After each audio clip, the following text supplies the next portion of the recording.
ನೋಡಿ, ಇವಾಗ ನಾನು ನಿಮಗೆ ಒಂದು ಪ್ರೂಫ್ ತೋರಿಸ್ತಾ ಇದ್ದೀನಿ. ಈ ಒಂದು ವಿಡಿಯೋ ಅನಾಲಿಟಿಕ್ಸ್ನ ನಾನು ಓಪನ್ ಮಾಡ್ತೀನಿ. ಈ ಒಂದು ವಿಡಿಯೋಗೆ ನನಗೆ ಸಬ್ಸ್ಕ್ರೈಬರ್ಸ್ ಎಷ್ಟು ಬಂದಿದ್ದಾರೆ ಹೇಳಿ?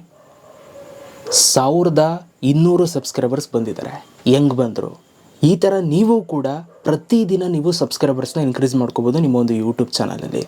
ಸೊ ಪ್ರತಿದಿನ ನಿಮಗೆ ಸಬ್ಸ್ಕ್ರೈಬರ್ಸ್ ಬೇಕು ಅಂತಂದರೆ ಈ ಒಂದು ವಿಡಿಯೋ ಪೂರ್ತಿ ನೋಡಿ, ನಾನು ನಿಮಗೆ ತೋರಿಸ್ತೀನಿ ಈ ಒಂದು ಟ್ರಿಕ್ ಏನು ಅಂತ. ಸೊ ಬನ್ನಿ ಇವತ್ತಿನ ವೀಡಿಯೋನ ಶುರು ಮಾಡೋಣ.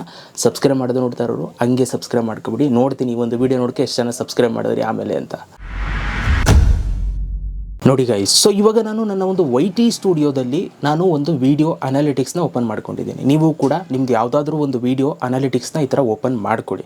ಯಾಕೆ ಓಪನ್ ಮಾಡ್ಕೊಳ್ಳಿ ಅಂತ ಹೇಳ್ತೀನಿ, ಆಮೇಲೆ ನಿಮ್ಗೆ ಗೊತ್ತಾಗುತ್ತೆ ವಿಡಿಯೋ ನೋಡ್ತಾ ನೋಡಿ. ಈ ಥರ ಓಪನ್ ಮಾಡ್ಕೊಳ್ಳಿ. ಡ್ಯಾಶ್ಬೋರ್ಡ್ ಓಪನ್ ಮಾಡಿಕೊಂಡು ನಿಮ್ಮ ವಿಡಿಯೋ ಯಾವುದಾದ್ರೂ ಒಂದು ಓಪನ್ ಮಾಡ್ಕೊಳ್ಳಿ. ಈ ಥರ ಬರುತ್ತೆ. ಇಲ್ಲಿ ವಿಡಿಯೋ ಪರ್ಫಾರ್ಮೆನ್ಸ್ ಮೇಲೆ ನಾವು ಕ್ಲಿಕ್ನ ಮಾಡೋಣ. ಓಕೆ, ಸೊ ನಾನು ವೀಡಿಯೋ ಪರ್ಫಾರ್ಮೆನ್ಸ್ ಮೇಲೆ ಕ್ಲಿಕ್ ಮಾಡ್ತೀನಿ. ಈಗ ನಮಗಿಲ್ಲಿ ಡೀಟೇಲ್ಸ್ ಬರುತ್ತೆ ಇದರದ್ದು, ಎಷ್ಟು ವ್ಯೂಸ್ ಬಂದಿದೆ, ಎಷ್ಟು ವಾಚ್ ಟೈಮ್ ಬಂದಿದೆ, ಎಷ್ಟು ಅರ್ನಿಂಗ್ಸ್ ಬಂದಿದೆ, ಇದೆಲ್ಲ ನಮಗಿಲ್ಲಿ ತೋರಿಸ್ತಾ ಹೋಗುತ್ತೆ. ಸೊ ನೀವು ನೋಡ್ಬೋದು. ಈಗ ನಮಗೆ ಈ ಒಂದು ವಿಡಿಯೋಗೆ 1 ಲಕ್ಷ ವ್ಯೂಸ್ ಬಂದಿದೆ ಗೈಸ್, ಆಯಿತಾ. ಸೊ ಕೇವಲ 24 ದಿನದಲ್ಲಿ ಈ ವಿಡಿಯೋ ಹಾಕಿ ನಾನು 24 ಡೇಸ್ ಆಗಿದೆ ನೋಡಿ. ಇಲ್ಲಿ 24 ಡೇಸಲ್ಲಿ ಈ ಒಂದು ವಿಡಿಯೋಗೆ 1 ಲ್ಯಾಕ್ ವ್ಯೂಸ್ ಬಂದಿದೆ. ಅಂಥದ್ದೇನಿದೆ ಈ ಒಂದು ವಿಡಿಯೋದಲ್ಲಿ ಅನ್ನೋದನ್ನು ನಾನು ನಿಮ್ಗೆ ಹೇಳ್ತೀನಿ. ಯಾಕೆ ಈ ಒಂದು ವಿಡಿಯೋ ವೈರಲ್ ಆಗಿದೆ ಅಂತಲೂ ಕೂಡ ನಾನು ನಿಮ್ಗೆ ಹೇಳ್ತೀನಿ. ಸೊ ನೋಡಿ, ಈಗ ನಮ್ಮ ವಿಡಿಯೋನ ನಾವು ವೈರಲ್ ಮಾಡ್ತು ಅಂತಂದರೆ ಆಟೋಮೆಟಿಕಲಿ ನಮ್ಗೆ ಸಬ್ಸ್ಕ್ರೈಬರ್ಸ್ ಬಂದುಬಿಡ್ತಾರೆ. ಓಕೆ, ಸೊ ಈಗ ನಾನು ನಿಮಗೆ ಫಸ್ಟು ಸಬ್ಸ್ಕ್ರೈಬರ್ಸ್ ತೋರಿಸ್ಬಿಡ್ತೀನಿ ನೋಡಿ. ಇಲ್ಲಿ ಸಬ್ಸ್ಕ್ರೈಬರ್ಸ್ ನನಗೆ 1200 ಸ್ಟಾರ್ಟಿಂಗಲ್ಲೇ ತೋರಿಸ್ದೆ ಬಂದಿದ್ದಾರೆ, ಆಯಿತಾ. ಸೊ ಡೈಲಿ ನೀವು ನೋಡ್ಬೋದು ಒಂದೊಂದು ದಿನಕ್ಕೆ ಇಷ್ಟು ಸಬ್ಸ್ಕ್ರೈಬರ್ಸ್ ಇನ್ಕ್ರೀಸ್ ಆಗಿದ್ದಾರೆ.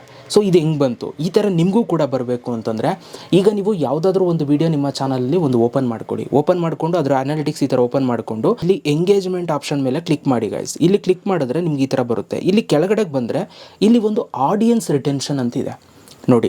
ಇದೇನೇ ನಮಗೆ ತುಂಬ ಇಂಪಾರ್ಟೆಂಟ್. ಇದರಿಂದನೇ ನಮಗೆ ಸಬ್ಸ್ಕ್ರೈಬರ್ಸ್ ಬರುವಂಥದ್ದು. ಹೆಂಗೆ ಅಂತ ಹೇಳ್ತೀನಿ ನೋಡಿ. ಈಗ ಫಸ್ಟ್ ಇದನ್ನು ಕ್ಲಿಕ್ ಮಾಡ್ತೀನಿ ನೋಡಿ ಗೈಸ್. ಸೊ ಫಸ್ಟು ಇದನ್ನು ಎಕ್ಸ್ಪ್ಲೇನ್ ಮಾಡೋದಕ್ಕಿಂತ ಮುಂಚೆ ನಾನು ನಿಮ್ಗೆ ಹೇಳ್ಬಿಡ್ತೀನಿ ನೋಡಿ. ಸಿಂಪಲ್ಲಾಗಿ ಇದನ್ನು ಅರ್ಥ ಮಾಡಿಸ್ಬಿಡ್ತೀನಿ. ಇದೇನು ಅಂತ ಹೇಳೋದಕ್ಕಿಂತ ಮುಂಚೆ ಒಂದು ಅರ್ಥ ಮಾಡಿಸ್ಬೇಕು ನಾನು ನಿಮಗೆ. ಈಗ ಈ ವಿಡಿಯೋ ನೋಡ್ತಾ ಇದ್ದೀರಾ ಗೈಸ್. ಈ ಒಂದು ವಿಡಿಯೋ ಎಷ್ಟು ನಿಮಿಷ ಇರ್ಬೋದು? ಒಂದು 5-6 ನಿಮಿಷ ಅಥವಾ 8 ನಿಮಿಷನೇ ಇರ್ಬೋದು, ಗೊತ್ತಿಲ್ಲ ನನಗೆ. ಈ ಒಂದು ವಿಡಿಯೋನ ನೀವು ಎಷ್ಟೊತ್ತು ತನಕ ನೋಡ್ತೀರಾ ಅದನ್ನೇ ಆಡಿಯನ್ಸ್ ರಿಟೆನ್ಷನ್. ಅರ್ಥ ಆಗೋಯ್ತು ಇವಾಗ ಸಿಂಪಲ್ಲಾಗಿ. ಈಗ ಇಲ್ಲಿ ಇಂಗ್ಲೀಷ್ದು ಏನು ಓದೋದು ಬೇಕಾಗಿಲ್ಲ, ಏನಿಲ್ಲ, ಗೊತ್ತಾಗೋಯ್ತು ಬಿಡಿ ಬ್ರೋ ಅಂತ ಅಂದ್ಬಿಡ್ತೀರಾ ನೀವು. ಅಷ್ಟೇ ಗೈಸ್, ಮ್ಯಾಟ್ರ್ ಇಷ್ಟೇ ಇರೋದಿಲ್ಲ ನೋಡಿ. ಈಗ ಈ ಒಂದು ವಿಡಿಯೋ ಓಪನ್ ಮಾಡ್ಕೊಂಡಿದ್ದೀನಿ. ಆಡಿಯನ್ಸ್ ರಿಟೆನ್ಷನ್ ಡೇಟಾ ಸಿಕ್ಕಿದೆ. ಈ ಒಂದು ವಿಡಿಯೋ 3 ನಿಮಿಷ 33 ಸೆಕೆಂಡ್ ಮಾಡಿದ್ದೀನಿ. ಇಲ್ಲೇ ಕಾಣ್ತಾ ಇದೆ ನಿಮಗೆ. ಇಲ್ಲಿ ನನಗೆ ಒಂದು ಗ್ರಾಫ್ ಇದೆ. ಈ ಗ್ರಾಫ್ ಮೇಲೆ ನಾನು ಕ್ಲಿಕ್ ಮಾಡ್ತಾ ಹೋಯ್ತು ಅಂತಂದರೆ ಇಲ್ಲಿ ಸೊ ನೀವು ಇಲ್ಲಿ ನೋಡ್ಬೋದು. ಇಲ್ಲಿ 47% ಇದೆ. ಇಲ್ಲಿ ಕ್ಲಿಕ್ ಮಾಡಿದ್ರೆ 40% ಇದೆ. ಇಲ್ಲಿ ಕ್ಲಿಕ್ ಮಾಡಿದ್ರೆ 25% ಇದೆ. ಸೊ ಅಂದರೆ ಅಷ್ಟು % ಜನ ಆ ಒಂದು ನಿಮಿಷದಲ್ಲಿ ಆಡಿಯನ್ಸ್ಗಳು ನೋಡಿರುವಂಥದ್ದು, ಆಯಿತಾ. ಇಲ್ಲಿ ನೋಡಿ, ವಿಡಿಯೋ ಸ್ಟಾರ್ಟಿಂಗಲ್ಲಿ ಎಷ್ಟಿರುತ್ತೆ? 100% ಇರುತ್ತೆ. ಯಾಕೆಂತಂದರೆ ಎಲ್ಲ ಓಪನ್ ಮಾಡಿರ್ತಾರೆ. 85% ಇದೆ. ಸೊ ಅದಾದಮೇಲೆ ಹೋಯ್ತಾ ಸ್ವಲ್ಪ ಕೆಲವರು ಬೋರ್ ಆಗುತ್ತೆ ವಿಡಿಯೋ, ಅವಾಗ ನೋಡೋದು ಕಮ್ಮಿ ಮಾಡ್ತಾರೆ. ಇಲ್ಲಿ ನೋಡಿ 43% ಆಗಿದ್ದಾರೆ. ಸೊ ಈ ಥರ ಬಂದಿದೆ. ಸೊ ಇದು ನಮಗೆ ಕೆಳಗಡೆ ನಮಗೊಂದು ಡೇಟಾ ಸಿಗುತ್ತೆ ನೋಡಿ. ಇಲ್ಲಿ ಅವರೇಜ್ ವ್ಯೂ ಡ್ಯೂರೇಷನ್ ನಾನು ವೀಡಿಯೋ ಮಾಡಿರೋದು ಎಷ್ಟೊತ್ತು?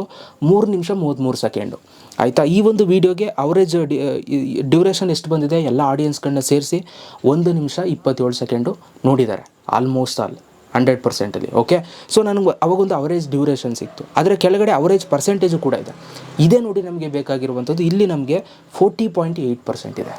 ಓಕೆ, ಸೊ 100%ಅಲ್ಲಿ 40.8% ಇದೆ. ಇಲ್ಲಿ ನಿಮಗೆ ಸಬ್ಸ್ಕ್ರೈಬರ್ಸ್ ಬೇಕು ಅಂತಂದರೆ ಸೊ ನೋಡಿ, ಈ ಒಂದು 40.8% ಇದೆ ನೋಡಿ. ಇದನ್ನು ನೀವು ರೀಚ್ ಮಾಡಬೇಕು.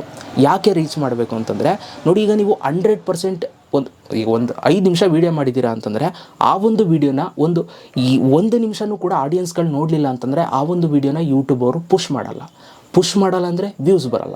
ವ್ಯೂಸ್ ಬಂದಿಲ್ಲ ಅಂದರೆ ಆಟೋಮೆಟಿಕಲಿ ನಿಮಗೆ ಸಬ್ಸ್ಕ್ರೈಬರ್ಸು ಬರೋದೇ ಇಲ್ಲ, ಗ್ಯಾರಂಟಿ ಫಿಕ್ಸು, ಆಯಿತಾ.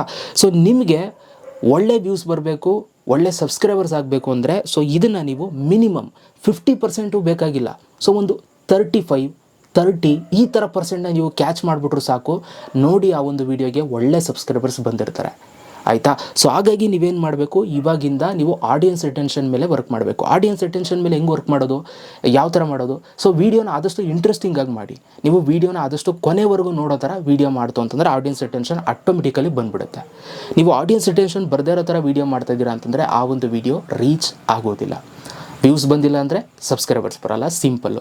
ಸೊ ಇಲ್ಲಿ ನೀವು ವ್ಯೂಸ್ ಗೇನ್ ಮಾಡಿದ್ರೆ ಸೊ ಆಟೋಮೆಟಿಕಲಿ ಸಬ್ಸ್ಕ್ರೈಬರ್ಸ್ ಬರ್ತಾರೆ. ನೋಡಿ, ಈ ಒಂದು ವಿಡಿಯೋಗೆ 1 ಲಕ್ಷ ವ್ಯೂಸ್ ಬಂದಿದೆ, ಆಯಿತಾ. ಸೊ ಇಲ್ಲಿ ನೀವು ನೋಡ್ಬೋದು ಯೂಟ್ಯೂಬ್ ರೆಕಮೆಂಡೇಷನ್ ಎಷ್ಟಿದೆ. ಯೂಟ್ಯೂಬ್ ಎಷ್ಟು ರೆಕಮೆಂಡ್ ಮಾಡಿದ್ದಾರೆ? 95,000 200 ಯೂಟ್ಯೂಬ್ ರೆಕಮೆಂಡ್ ಮಾಡೇ ವ್ಯೂಸ್ ತಂದು ಕೊಟ್ಟಿದೆ ನನಗೆ ಈ ಒಂದು ವೀಡಿಯೋಗೆ, ಅರ್ಥ ಮಾಡ್ಕೊಳ್ಳಿ. ಸೊ ಯಾಕೆ ರೆಕಮೆಂಡ್ ಮಾಡಿದೆ, ನನಗೆಲ್ಲ ಆಡಿಯನ್ಸ್ ಅಟೆನ್ಷನ್ ಬಂದಿದೆ. ಸಿಂಪಲ್, ವೈಸ್ ವರ್ಸ. ಇಲ್ಲಿ ನಾವು ಕರೆಕ್ಟಾಗಿ ರೀಚ್ ಮಾಡ್ತಾ ಇದ್ದರೆ, ಕರೆಕ್ಟಾಗಿ ವೀಡಿಯೋ ಮಾಡಿದರೆ, ಆ ವೀಡಿಯೋನ ಕೊನೆ ತನಕ ನೋಡಿದರೆ ಆಟೋಮೆಟಿಕಲಿ ಯೂಟ್ಯೂಬರು ಪುಷ್ ಮಾಡ್ತಾರೆ.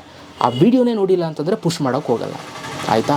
ಇದು ಮ್ಯಾಟ್ರ್, ಇದೇ ಕತೆ. ಇದರಿಂದನೇ ನೀವು ಸಬ್ಸ್ಕ್ರೈಬರ್ಸ್ ಮಾಡ್ಕೊಳ್ಬೋದು. ಸೊ ಹಾಗಾಗಿ ಯೂಟ್ಯೂಬ್ ಆಡಿಯನ್ಸ್ ಬರೋ ಥರ, ಆಡಿಯನ್ಸ್ ಅಟೆನ್ಷನ್ ಬರೋ ಥರ ಇನ್ಮೇಲೆ ವೀಡಿಯೋಸ್ಗಳನ್ನ ಮಾಡಿ ಖಂಡಿತವಾಗ್ಲೂ ಸಬ್ಸ್ಕ್ರೈಬರ್ಸ್ನ ನೀವು ಇನ್ಕ್ರೀಸ್ ಮಾಡ್ಕೋಬೋದು ಗೈಸ್, ಆಯಿತಾ? ಸೊ ಇದಿಷ್ಟು ಇವತ್ತಿನ ಒಂದು ವಿಡಿಯೋ ಹೆಲ್ಪ್ ಆಗಿದೆ ಅಂತ ಅಂದ್ಕೊಳ್ತೀನಿ. ಹೆಲ್ಪ್ ಆಗಿದ್ರೆ ಒಂದು ಲೈಕ್ ಮಾಡಿ, ಸಬ್ಸ್ಕ್ರೈಬ್ ಮಾಡದೆ ನೋಡ್ತಾರೋರು ಸಬ್ಸ್ಕ್ರೈಬ್ ಮಾಡ್ಕೊಳ್ಳಿ. ನೋಡೋಣ ಈ ಒಂದು ವಿಡಿಯೋಯಿಂದ ಎಷ್ಟು ಸಬ್ಸ್ಕ್ರೈಬರ್ಸ್ ಬರ್ತಾರೆ ಅಂತ. ಸೊ ಹೇಗನ್ನಿಸ್ತು ಅಂತಲೂ ಕೂಡ ಕಮೆಂಟ್ ಬಾಕ್ಸಲ್ಲಿ ಕಮೆಂಟ್ ಮಾಡಿ. ಸಿಗೋಣ ಗೈಸ್ ನೆಕ್ಸ್ಟ್ ವೀಡಿಯೋದಲ್ಲಿ. ಅಲ್ಲಿ ತನಕ ಲವ್ ಯು ಆಲ್.